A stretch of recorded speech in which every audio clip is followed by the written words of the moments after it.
अरे, कभी सोचा है कि बैंक बार बार ये केवाईसी अपडेट करने के लिए क्यों मैसेज भेजता रहता है? मतलब थोड़ा परेशान तो करता है ना? खैर, आज हम ठीक इसी सवाल की तह तक जाने वाले हैं। वो टेक्स्ट या ईमेल तो सबको ही आता है, सही कहा ना?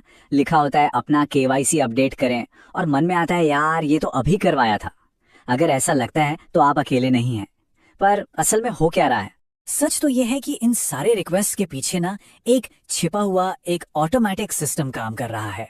और आज हम उसी सिस्टम पर से पर्दा उठाने वाले हैं और ये पता लगाएंगे कि आखिर ये सब काम कैसे करता है। ठीक है, तो चलिए एकदम बेसिक से शुरू करते हैं। सबसे पहले ये समझते हैं कि आखिर ये केवाईसी भला क्या है। केवाईसी का पूरा मतलब है नो योर कस्टमर, मतलब अपने ग्राहक को जानो।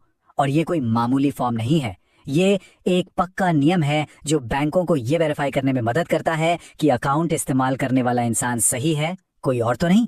तो सवाल फिर वही आता है कि अगर एक बार करवा दिया तो फिर बार बार क्यों? इसके पीछे कुछ बहुत ही आम वजहें होती हैं।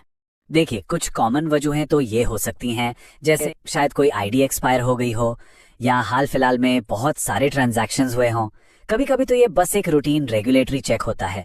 ये सारी चीजें सिस्टम को एक रिमाइंडर भेजने पर मजबूर कर देती हैं। लेकिन ये तो सिर्फ ऊपर ऊपर की बात है। असली कहानी तो उस सिस्टम में छुपी है जो पर्दे के पीछे काम करता है।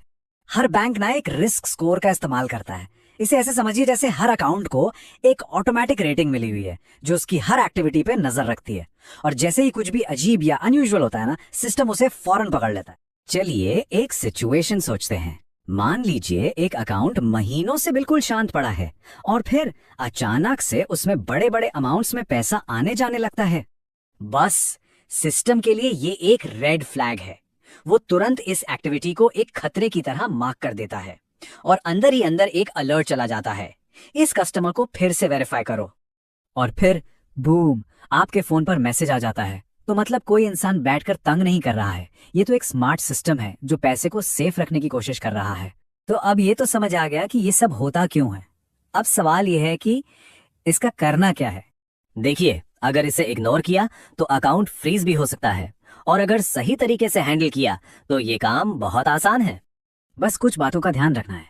जैसे ही मैसेज आए टाइम पे अपडेट करवा ले, सही डॉक्यूमेंट्स का इस्तेमाल करें, बैंक से आने वाले अलर्ट्स पर नजर रखें, और हाँ, सबसे जरूरी, ये काम हमेशा बैंक की ऑफिशियल ब्रांच या ऐप से ही करें, सेफ्टी के लिए। तो सबसे बड़ी बात जो हमें समझनी है वो ये है, बैंक असल में परेशान नहीं कर रहा है। फ्रॉड को रोकने के लिए ये सिस्टम जानबूझकर स्ट्रिक्ट बनाया गया है। तो अगली बार जब वो केवाईसी वाला मैसेज आए ना, तो याद रखना कि पर्दे के पीछे क्या कहानी चल रही है। वैसे क्या आपके साथ भी ऐसा बार बार होता है? सोचिएगा जरूर इस बारे में।